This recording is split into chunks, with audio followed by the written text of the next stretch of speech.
अस्सलाम वालेकुम everyone, welcome back to another episode of profile. और आज के जो हमारे ख़ास मेहमान हैं इनका ताल्लुक ट्रेनिंग एंड डेवलपमेंट इंडस्ट्री से है। HR प्रोफेशनल्स हैं, HR manager training at NIC mister Ibrahim Ahmed. First of all thank you so much Ibrahim sahab, आपने इस इंटरव्यू के लिए टाइम निकाला। Thank you for having me. I hope I can live up to it. लाइए अच्छा, मैं इंटरव्यू का आगाज़ इस चीज़ से करता हूँ कि आप अपना थोड़ा सा बैकग्राउंड के बारे में बताएं कि कैसे आपने HR फील्ड को चूज़ किया और ट्रेनिंग एंड डेवलपमेंट सेक्टर में कैसे आप आए। Okay, I think it's a very long journey. अस्सलाम वालेकुम everyone, those of you who are listening to me. मेरा नाम इब्राहिम अहमद और पिछले 12 साल से मैं ट्रेनिंग एंड डेवलपमेंट इंडस्ट्री के साथ लिंक्ड हूँ। HR के कोर फंक्शन में से वो एक फंक्शन है जिसमें मेरी एक्सपर्टीज़ हैं। But I have never been that. हमारे यहाँ अक्सर कॉन्सेप्ट होता है कि जी आप जो करियर चूज़ करते हैं वो बेस्ड ऑन डिग्री करते हैं। So on papers I am a computer scientist. I did CS from one of the reputed universities of Pakistan, जहाँ पे लोग CS करने जाते हैं, जस्ट CS के लिए वो जानी जाती है। मैंने वहाँ से किया था, but during my studies I realise, मैंने एक इवेंट अटेंड किया, उसमें एक ट्रेनर थे। जब वो ट्रेनिंग ख़त्म हुई so there was everyone was going to him taking pictures, और मुझे उसमें एक सेलिब्रिटी फील हुई। तो आई थॉट कि यार ये अच्छा काम है। That was my first motivation और first exposure to the training. So then I also went out to the person. मैंने उनके साथ डिस्कशंस भी की और उस पर उनसे बातचीत की, और वो till date I think it's been about good 12-13 years हम अच्छे दोस्त भी हैं। तब मैंने इस ट्रेनिंग के को एक्सप्लोर किया, इस फील्ड को। फिर मैं डेवलपमेंट सेक्टर के साथ इंगेज हुआ, कुछ ऑर्गेनाइजेशंस के साथ वॉलंटियर किया करता था, उनके साथ training. I was engage with lot of with some of the development sector organisations. फिर मैं बहुत सी ऑर्गेनाइजेशंस के साथ जो है वॉलंटियर वर्क किया करता था। उस वॉलंटियर वर्क में जो है मैं what I used to do कि मैं वो स्पेशली यूथ के साथ होता था, उनकी कैपेसिटी बिल्डिंग पे होता था। उधर से अपने आप पे काम करना शुरू किया। कुछ मैं इंटरनेशनल स्पीकर्स को सुनता था, उनकी वीडियोस देखता था, उनकी बुक्स पढ़ता था, और वहाँ से एक आई गॉट एन एक्सपोजर कि यार इस चीज़ को कॉर्पोरेट प्रोफेशनल्स के पास भी लेके जाया जा सकता है। Then of course in 2013 I took it there. फिर हम कॉर्पोरेट्स के साथ, डेवलपमेंट सेक्टर के साथ और एकेडेमिया के साथ, तीनों के साथ हम उस पर काम करते थे। And since 2013-14 onwards I mean this field, regular जो भी उसकी रिक्वायरमेंट्स होती हैं, जिन क्लाइंट्स के साथ काम करते हैं, कंसल्टिंग में आए, फिर बोलने से ज़्यादा लिखने में आए, और वो सारे काम जो है फिर हमने स्टार्ट किया। ज़बरदस्त, ग्रेट। अच्छा, जैसे आपने बताया कि HR के फंक्शंस में से ट्रेनिंग पे ज़्यादा आपका फोकस होता है, तो अगर आपके पास कोई फ्रेश ग्रेजुएट्स आते हैं तो उनको आप कैसे ट्रेनिंग करते हैं या किस तरह उनको आप प्रोफेशनल कन्वर्ट करते हैं? अच्छा, अगेन आई थिंक हाँ, सो उसमें बहुत से वेरिएबल्स हैं। फॉर एग्जांपल, आप किस तरह के ऑर्गेनाइजेशन में हैं, किस पर्टिकुलर रोल के लिए आपके पास वो बच्चा या बच्ची आ रहे हैं। हमने देखा है कि अब बहुत कॉमन हो गया, स्पेशली बड़ी ऑर्गेनाइजेशन में, इनफैक्ट मिड साइज़ ऑर्गेनाइजेशंस में, कि उनका अपना सिग्नेचर MTO प्रोग्राम है, मैनेजमेंट ट्रेनिंग प्रोग्राम। उस मैनेजमेंट ट्रेनिंग प्रोग्राम में ठीक है वो आप किसी एक डिपार्टमेंट वर्टिकल में काम करते हैं, बट अगेन उसमें बहुत से आपके पास लर्निंग एंड डेवलपमेंट की अपॉर्चुनिटीज़ होती हैं। सो वो उस बेसिकली 3 एरियाज़ होते हैं जिनमें हम ट्रेनिंग एंड डेवलपमेंट को देखते हैं। One is knowledge, the other is skills, third is एटीट्यूड/बिहेवियर।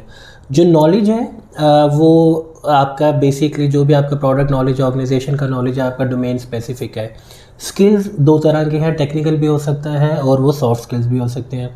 Third is attitude behaviour, जो कि आपकी मेंटल ट्यूनिंग और क्या वो जिसे हम उर्दू में कहते हैं आपका ख़मीर किस चीज़ का है, उसके हवाले में है। सो वो अगेन जब हम लोगों को ऑन बोर्ड करते हैं, स्पेशली फ्रेश ग्रेजुएट्स को ऑन बोर्ड करते हैं, सो एक पूरा नीड एनालिसिस का प्रोसेस होता है।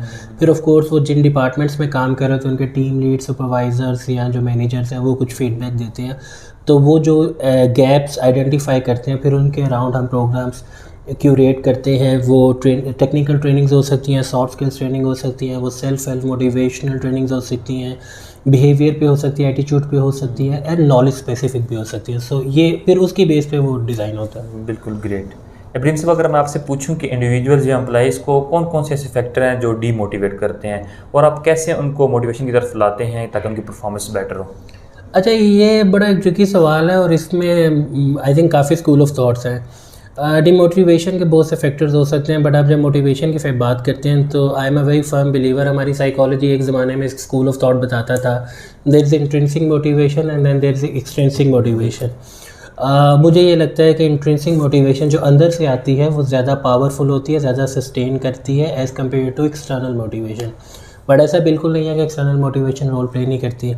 बहुत सी टाइम्स मतलब एक बहुत कॉमन सेइंग है, आई थिंक 2-3 सेइंग्स हैं रिगार्ड्स टू HR।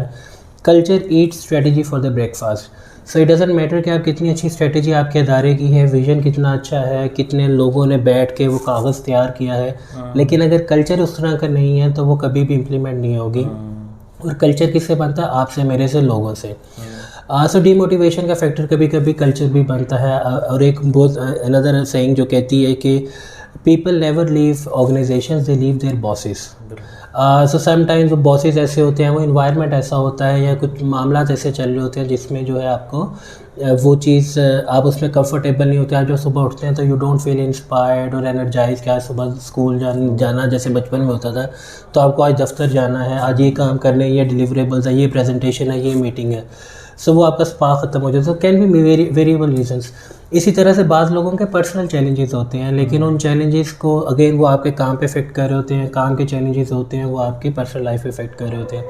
सो इससे बहुत सी एक फ्रस्ट्रेशन क्रिएट होती है, वो फ्रस्ट्रेशन है इवेंचुअली डिमोटिवेशन की तरफ भी जाती है।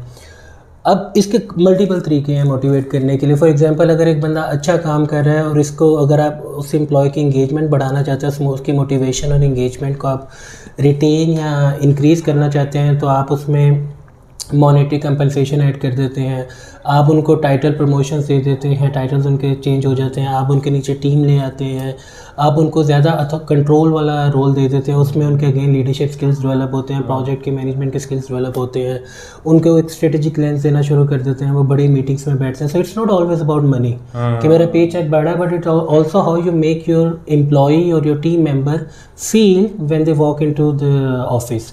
सो इसके मुख्तलिफ ऐसे तरीके हैं जिनको आप कर सकते हैं। बट मुझे ये लगता है अगर आप ट्रेनिंग के कॉन्टेक्स्ट में पूछें तो मोटिवेशन या किसी भी चीज़ के लिए सबसे ज़्यादा ज़रूरी जो चीज़ है वो इंट्रिंसिक मोटिवेशन है। वो आप कोचिंग के थ्रू भी कर सकते हैं, वन ऑन वन। वो आप ऐसे लर्निंग जर्नी क्यूरेट कर सकते हैं, या अगर आपका इदारा किसी ऐसे कॉज के लिए काम कर रहा है, जिससे हम नेशनल इंक्यूबेशन सेंटर में स्टार्टअप इकोसिस्टम के लिए, पाकिस्तान में स्टार्टअप की रेवोल्यूशन के लिए काम करते हैं, जिसका हमने रिजल्ट्स देखे हैं। मैं ये नहीं कहूँगा सिर्फ हमारी वजह से, बट बहुत से ऐसे की प्लेयर्स आए। क्या पाकिस्तान में हमें मिलियंस ऑफ डॉलर्स की इन्वेस्टमेंट जो है डेली बेसिस पे या क्वार्टरली बेसिस पे नज़र आती है। सो वो जब आप काम करने आते हैं तो बाज़ दफ़ा लोग आपके उस कॉज के साथ जुड़ जाते हैं, आपके उस मिशन के साथ जुड़ जाते हैं। सो वो भी बहुत रोल प्ले करता है, क्योंकि फिर मैं कोई ईमेल इसलिए नहीं लिखता क्योंकि मेरी जॉब की रिक्वायरमेंट है, मैं इसलिए लिखता हूँ कि अगर ये काम हो गया तो उससे जो इंक्यूबेशन सेंटर को फ़ायदा होगा वो किस तरह से स्टार्टअप तक जाएगा। सो वो जो विजन ट्रांसलेट करते हैं। सो ये इस तरह के बहुत सी चीज़ें हैं, but it has to come from with in.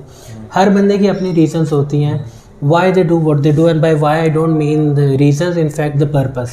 So if you can somehow ignite that purpose in them, और अगर ऑलरेडी उनका पर्पस है और आप उसको फ्यूल कर दें, so you will see a different result altogether.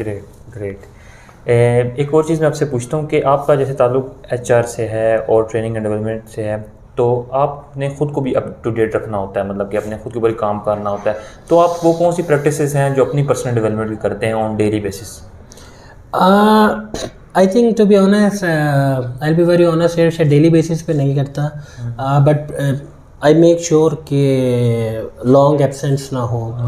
सो उसमें बुक रीडिंग भी है, उसमें यूट्यूब वीडियोस भी देखते हैं। बाज़ दफ़ा किताब नहीं पढ़ सकते तो उनकी समरीज़ की वीडियोस देख लेते हैं।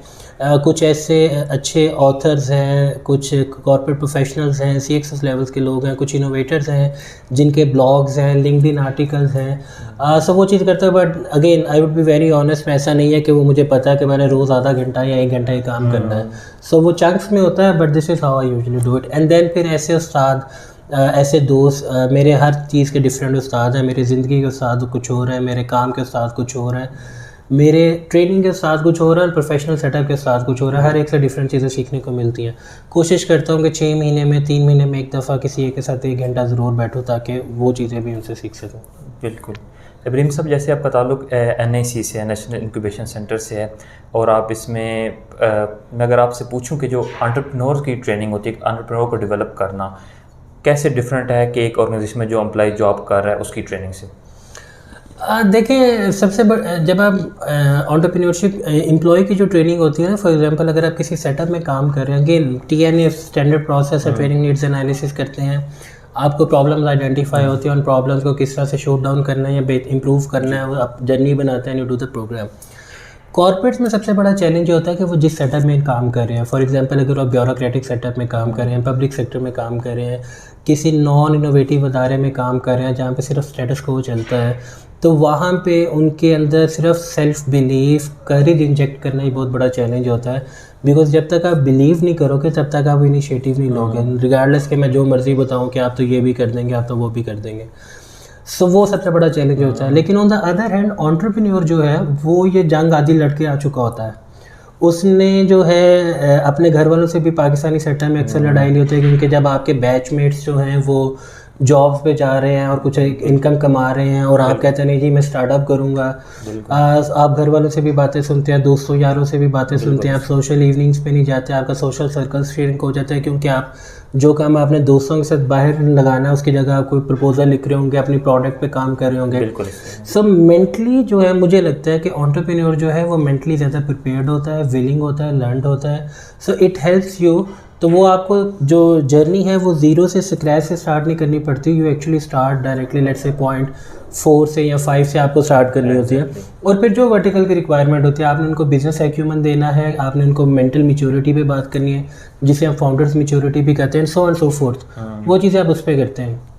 वेयर एज जो कॉर्पोरेट एम्प्लॉयज़ की ट्रेनिंग होती है उसमें तो पहले आपको बहुत से प्रोग्राम्स ऐसे करने पड़ते हैं जिसमें वो आइस ब्रेक हो, वो उस माइंडसेट से बाहर निकलें और उनको लगे कि यार हम कुछ कर सकते हैं। फिर जो उनकी नीड्स होती हैं उसके हिसाब से ये होता है कि आपको जो है उनका पहले वो माइंडसेट प्रिपेयर करना पड़ता है, पहले उनको जोन में लाना पड़ता है जहाँ पे दे आर मोर इंक्लाइन कि अच्छा यार कुछ करना है। फिर आपको उस इनिशिएटिव को, उस एफर्ट्स को समहाउ अलाइन करना पड़ता है ऑर्गेनाइजेशन के प्रोसेसेस, सिस्टम्स के साथ कि काम कैसे चल रहा है, अथॉरिटी किस लेवल पर डेलीगेट हुई भी है कि नहीं हुई, ब्यूरोक्रेटिक है, सेट कल्चर है कि इनोवेटिव कल्चर है, हर बंदा फीडबैक दे सकता है, ले सकता है कि नहीं, अगर फीडबैक दिया तो आप फायर हो जाओगे, थिंग्स लाइक दैट। सो ये चीज़ें सो वो फिर उसके राउंड आपको करना, I think these are some of the differences जिसको आपको देखना होता है, फिर आप उसके राउंड अपनी जर्नी बनाते हैं। बिल्कुल जैसे टेक्नोलॉजी काफ़ी चेंजेस ला रही है हर इंडस्ट्री में, तो आप अपनी इंडस्ट्री में क्या इन फ्यूचर देख रहे हैं, क्या क्या चेंजेस आ सकती हैं? आई थिंक कोविड ने सबसे बड़ी जो चीज़ बदली कि वो पाकिस्तान के जो ट्रेनर्स, अगर मैं अपने कॉन्टेक्स्ट में बात करूँ,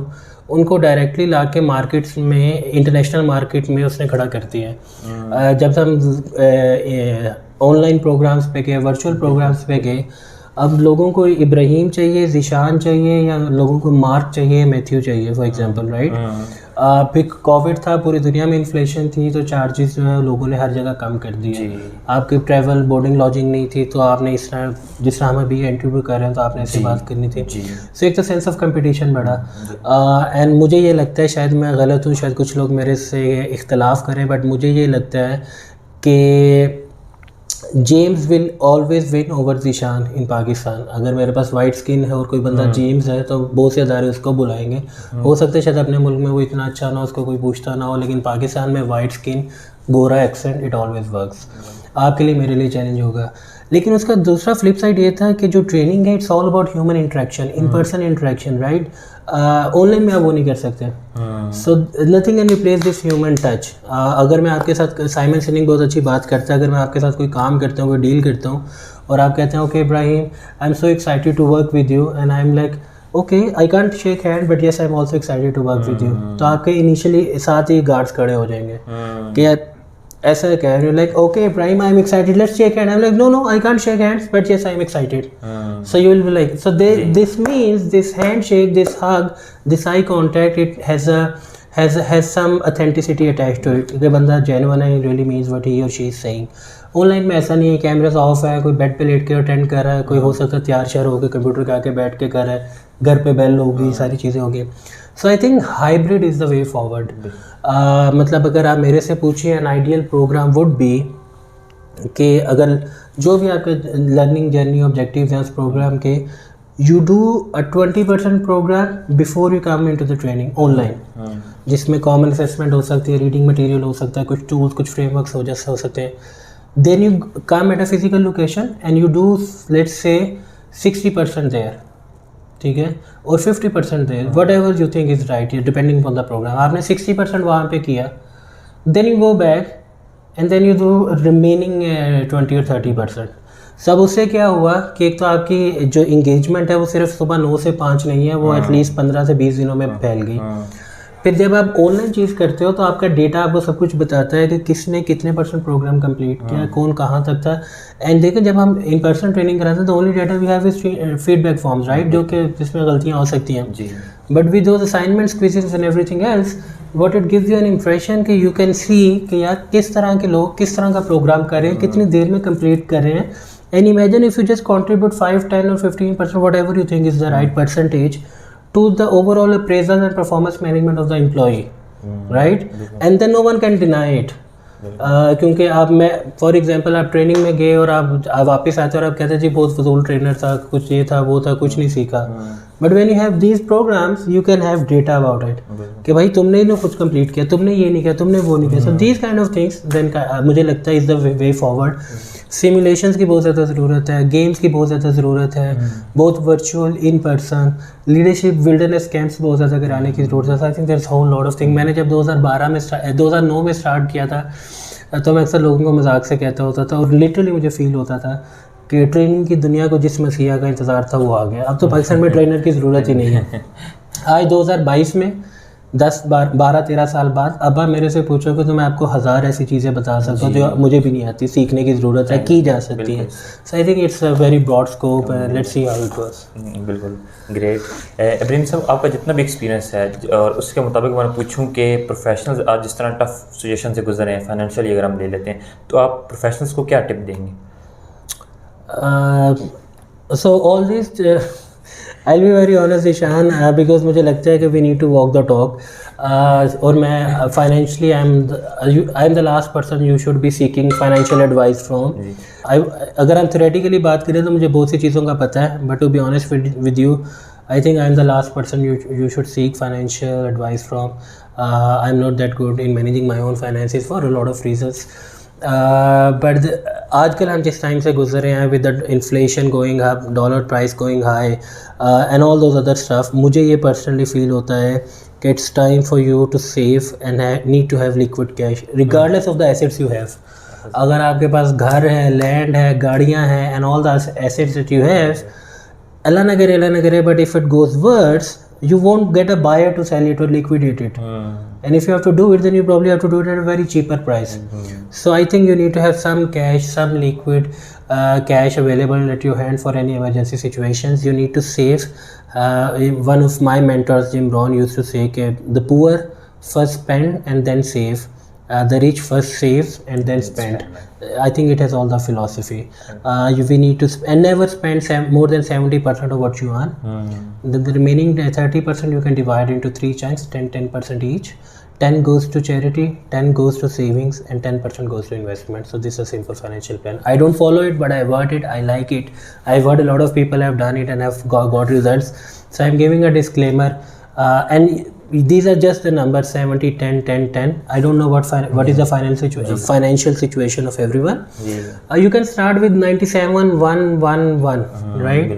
अगर आपके एक्सपेंसेस ऐसे हैं, एसेंशियल नीड्स ऐसे हैं कि आप उसको काम नहीं कर सकते, तो आप 10 रुपये ना बचाएं, 1 रुपया बचाएंगे। For every 100 you earn, make sure you have 70%, 10%, 10%, 10%.